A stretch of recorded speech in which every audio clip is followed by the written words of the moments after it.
देखो बच्चे, हम ऑलरेडी पढ़ चुके हैं एनवायरमेंटल मैनेजमेंट। अभी देखो सिर्फ इंग्लिश मीडियम वाले नहीं है, इसमें सेमी वाले भी है, तो हम सब हिंदी इंग्लिश दोनों भाषा में इस पार्ट को पढ़ेंगे। इस पार्ट में ऑलरेडी आप 3 पार्ट तो ऑलरेडी पढ़ चुके हैं।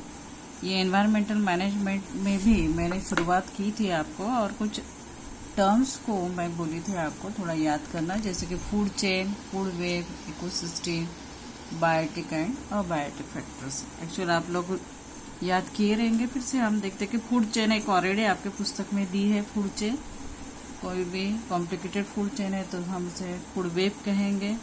फूड चेन में शुरुआत प्रोड्यूसर से होती है और साधारणतः टर्शरी कंज्यूमर या टॉप कंज्यूमर पे वो फूड चेन एंड होती है, और साथ में डिकम्पोजर्स भी रहते हैं। फूड चेन में ब्रांचेस है तो उसे फूड वेब कहा जाएगा। बच्चे याद रखना, इस साल आपको खुद होके ज़्यादा पढ़ने का है, इसलिए एक फूड चेन पढ़ के होने वाला नहीं है। आप अपने आप से ऑलरेडी पढ़े हैं आप लोग, थोड़ा और भी फूड चेन तैयार करके देखेंगे। उसके बाद फूड वेब भी आप समझ सकते हैं। जब फूड चेन में बहुत सारे ब्रांचेस रहेंगे, यानी प्रोड्यूसर्स है, सभी लोग फॉरेस्ट इकोसिस्टम में ग्रास है, प्लांट्स है, हर्ब्स है, श्रब्स है, बहुत सारे ऐसे प्रोड्यूसर्स रहेंगे। तो उस पर निर्भर रहने वाले मामूली एंड से लेके कार्निवोरस टाइगर तक बहुत सारे प्राणी ऐसे उसमें आएंगे जिसमें अलग अलग ब्रांचेस हमें मिलेंगे, उसे कहा जाएगा फूड वेब। इसके बाद हम देखते हैं इकोसिस्टम। इस पार्ट में इकोसिस्टम पर ज़्यादा जोर देने का है, क्योंकि इकोसिस्टम और एनवायरनमेंट का एक संबंध है। आप ब्लैक बोर्ड पे भी देख रहे हैं, यहाँ पे इकोसिस्टम है। ये इकोसिस्टम मेनली आपको मालूम है बायोटिक और अबायोटिक फैक्टर से बनती है। इकोसिस्टम जो है, इकोसिस्टम की परिभाषा भी आपको मालूम है, ऑलरेडी आप इकोसिस्टम को भी पढ़े हैं।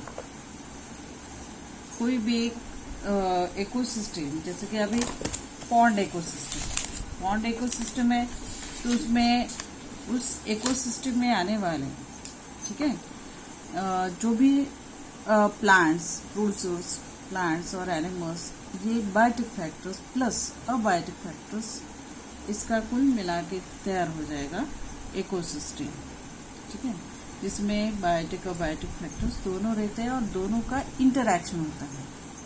बायोटिक में मेनली आएंगे प्लांट्स, एनिमल्स और माइक्रोब्स, और अबायोटिक फैक्टर्स में आएंगे जैसे कि एयर है, वाटर है। यदि पॉन्ड इकोसिस्टम है तो वो गंदा पानी भी इसमें इकोसिस्टम में आएगा। इसके अलावा फिर हम इस पार्ट में एनवायरनमेंट पढ़ने जा रहे हैं। ये एनवायरनमेंट, क्योंकि एनवायरमेंटल मैनेजमेंट ये पार्ट खराब है, तो इकोसिस्टम और एनवायरनमेंट इनका क्या संबंध है, ये एनवायरनमेंट क्या है।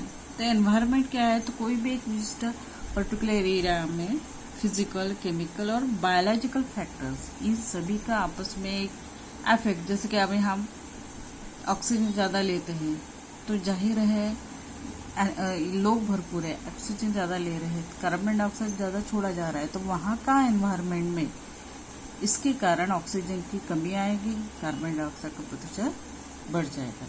तो ये जो अफेक्ट है, ऐसे कितने सारे एग्जाम्पल्स हम बता सकते हैं। तो ऐसे ये affecting living organisms in any possible condition, इसे कलेक्टिवली एनवायरनमेंट कहा जाएगा। इस पार्ट में हम एनवायरनमेंट के 2 प्रकार भी पढ़ने वाले हैं, जैसे कि नेचुरल एनवायरनमेंट और आर्टिफिशियल एनवायरनमेंट, जिसमें ये सभी एक्चुअली ये सभी का स्टडी जिसमें किया जाता है। ये स्टडी इकोलॉजी साइंस की एक ब्रांच है, इकोलॉजी, इसमें ये सब का स्टडी किया जाता है। अब आपकी पुस्तक में एक चार्ट है, देखिए इकोसिस्टम में। ये चार्ट एक बार पिछले साल के हम 3-4 एग्जाम्स लेते हैं, उसमें एक एग्जाम में ये चार्ट कंप्लीट करने के लिए पूछा गया था। इकोसिस्टम में अबायोटिक फैक्टर्स आप देख रहे हैं, पेज नंबर 37 पर है बायोटिक फैक्टर्स। फिर अबायोटिक फैक्टर्स में फिजिकल फैक्टर, जाहिर है सेकंड वन केमिकल फैक्टर रहेगा। तो फिजिकल फैक्टर में दिया है एयर, वाटर, वेपर वगैरह। देन केमिकल फैक्टर में न्यूट्रिएंट्स आएंगे। ये न्यूट्रिएंट्स मेनली ऑर्गेनिक रहते हैं, यानी कार्बनिक रहेंगे, और उसके प्रोटीन्स, कार्बोहाइड्रेट, फैट्स, ऐसे उसके एग्जाम्पल्स हैं। इवन विटामिन वगैरह सब आएगा इसमें। बायोटिक फैक्टर्स में आएंगे ऑटोट्रॉपिक, जाहिर है, हेटरोट्रॉपिक। ऑटोट्रॉपिक में मेल प्रोड्यूसर्स ग्रीन प्लांट्स, आप वो चार्ट देख रहे होंगे शायद। देन हेटरोट्रॉपिक में एनिमल्स है और डिकम्पोजर्स, तुम्हें डिकम्पोजर्स मालूम रहेगा। Decomposer they decompose the dead organic matter, ठीक है ना। एक्चुअल वो इस डेड ऑर्गेनिक मैटर का खुद के लिए यूज करते हैं, लेकिन हमारे लिए इसे वो बेनिफिशियल हो जाता है। तो इसे स्केवेंजर्स भी कहा जाता है। स्केवेंजर्स बोलने से प्राकृतिक अपमार्जक, डिटर्जेंट के रूप में वो काम करते हैं, प्रकृति को स्वच्छ करते हैं, इसलिए ये स्केवेंजर्स कहलाते हैं। इसमें कुछ बैक्टीरिया, कुछ फंजाई भी इसमें आते हैं, ठीक है। तो ये बैक्टीरिया। देन कंज्यूमर्स, एनिमल्स में सभी कंज्यूमर्स आएंगे। कंज्यूमर्स में primary level, secondary level, tertiary food chain के साथ आप लोग आराम से इसे पढ़ चुके हैं। अब देखिए इकोसिस्टम छोटी भी हो सकती है, बड़ी, जैसे पॉन्ड इकोसिस्टम छोटी रहेगी और ये तो एक लार्जेस्ट इकोसिस्टम है, लार्ज इकोसिस्टम है। इसमें पूरे, इसलिए ओजोन में यदि छेद हो रहा है तो उसका परिणाम सिर्फ यानी डेवलप्ड कंट्रीज को नहीं, सबको भुगतना पड़ेगा। इसलिए अर्थ भी एक इकोसिस्टम है और एक स्मॉल छोटा सा पॉन्ड भी एक इकोसिस्टम कहलाता है। ये इकोसिस्टम में बहुत सारे, जैसे कि आपकी पुस्तक में दिया है यहाँ पे कि ये इकोसिस्टम जो है ये, इसमें वेरियस लेवल्स रहते हैं। इसमें एक सूत्र अपनाया जाता है, जीवो जीव से जीवनम। हमारे फूड चेन में भी हम पढ़ चुके हैं, एक जीव दूसरे जीव का सहारा बन जाता है, हो जाता है। इसलिए यदि एक कुछ प्रश्न है आपकी पुस्तक में कि यदि फ्रॉग पॉपुलेशन एकदम से डिक्लाइन हो जाता है तो क्या होगा, ठीक है ना। तो उसका पैडी, यानी साधारणतः फ्रॉग पैडी क्रॉप पर ज्यादा नहीं पड़े। पैडी क्रॉप होने से जैसे राइस जैसे प्लांट्स, तो पैडी क्रॉप पर क्या असर पड़ेगा, फिर इस फ्रॉग पर निर्भर रहने वाले कंज्यूमर्स, सेकेंडरी कंज्यूमर्स पर क्या परिणाम होगा और उस इकोसिस्टम में ओवरऑल इफेक्ट क्या होगा। ये सभी प्रश्नों की लेटेस्ट थिंग बोलने से आपको सोचना है, ठीक है ना। और आपको ऐसे अलग अलग फूड चेन पे देखना है आपको कि किस प्रकार से। अभी हम देख रहे हैं कि पूरे हमको ये घर बैठ के जो पढ़ना पड़ रहा है, कोरोना के कारण पड़ रहा है। यानी ये कोरोना एक वायरस, एक सूक्ष्म, एक माइक्रोस्कोपिक वायरस के कारण कितना एनवायरनमेंट पे परिणाम हुआ है, लोगों पर परिणाम हुआ है। यानी एनवायरनमेंट अफेक्ट जरूर होता है इसमें, ठीक है ना। फिर ये स्मॉल वायरस क्यों न रहा। तो वैसे ये डिकम्पोजिस उतने ही महत्वपूर्ण है, यानी सूक्ष्म रहने पर भी ये सब चीजें महत्वपूर्ण रहती हैं। लेकिन एनवायरनमेंट का और मानव जीवन का इतना गहरा रिलेशनशिप है कि हम बिना एनवायरनमेंट कुछ नहीं कर पाएंगे। हम सोचेंगे कि हमारे पास बहुत पैसा है तो हम जी पाएंगे, ऐसा नहीं हो सक रहा है। अभी कोरोना के कारण आप देख रहे, लेकिन ऑक्सीजन होना जरूरी है, नहीं तो हम कैसे जी पाएंगे। तो ये एनवायरनमेंट हमारे जीवन में बहुत ही महत्व रखता है। तो ये एनवायरनमेंट का और इकोसिस्टम का एक रिलेशनशिप है और ये रिलेशनशिप हमें देखना है। तो एनवायरनमेंट एक ब्रॉड कंसेप्ट है, उसकी डेफिनेशन यदि हम देखते हैं तो कोई भी physical factors, chemical, biological factor जो लिविंग ऑर्गेनिज्म पर इफेक्ट करते हैं उन्हें कलेक्टिवली एनवायरनमेंट कहा जाएगा। और मतलब हम जहाँ रह रहे हैं, हमारे चारों ओर जो भी कंडीशन है वो एनवायरनमेंट कहलाएगा।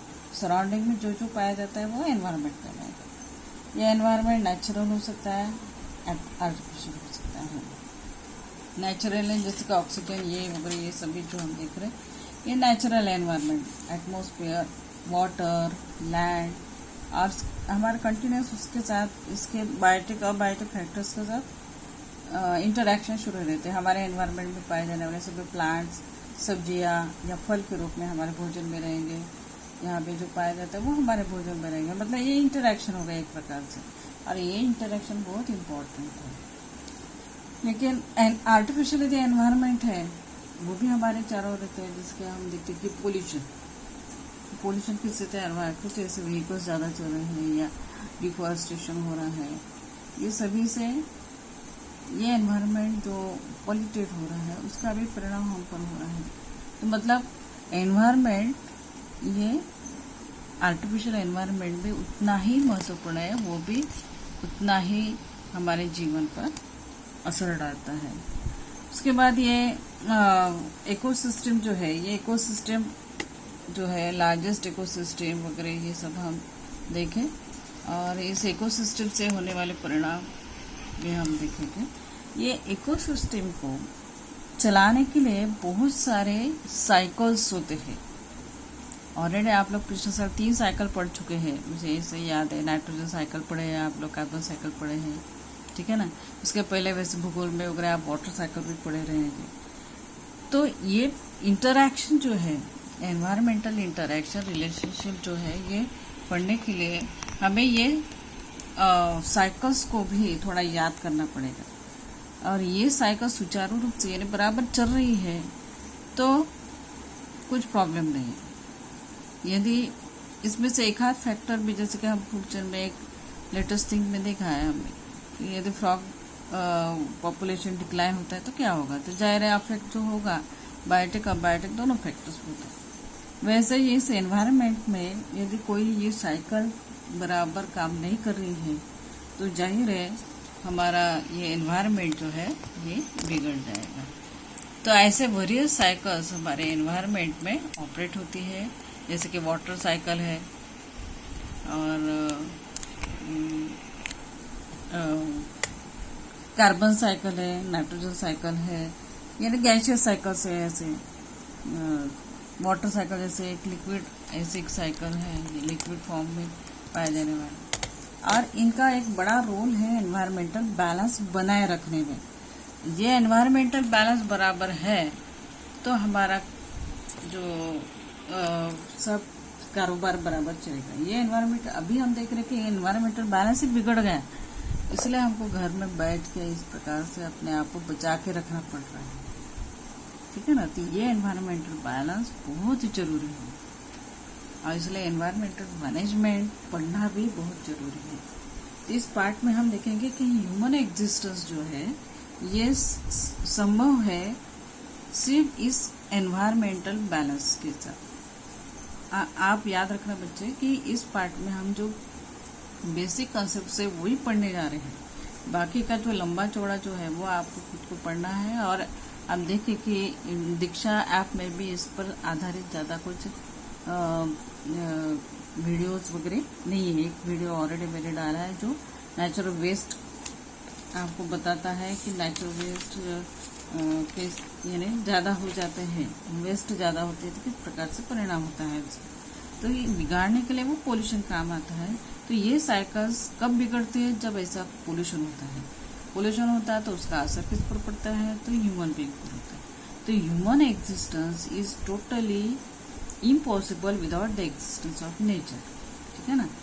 और इसलिए हमारी एक रिस्पॉन्सिबिलिटी बनती है to preserve the nature without disturbing the balance. Balance बिगड़ गया तो हमारे ऊपर उसका परिणाम होगा।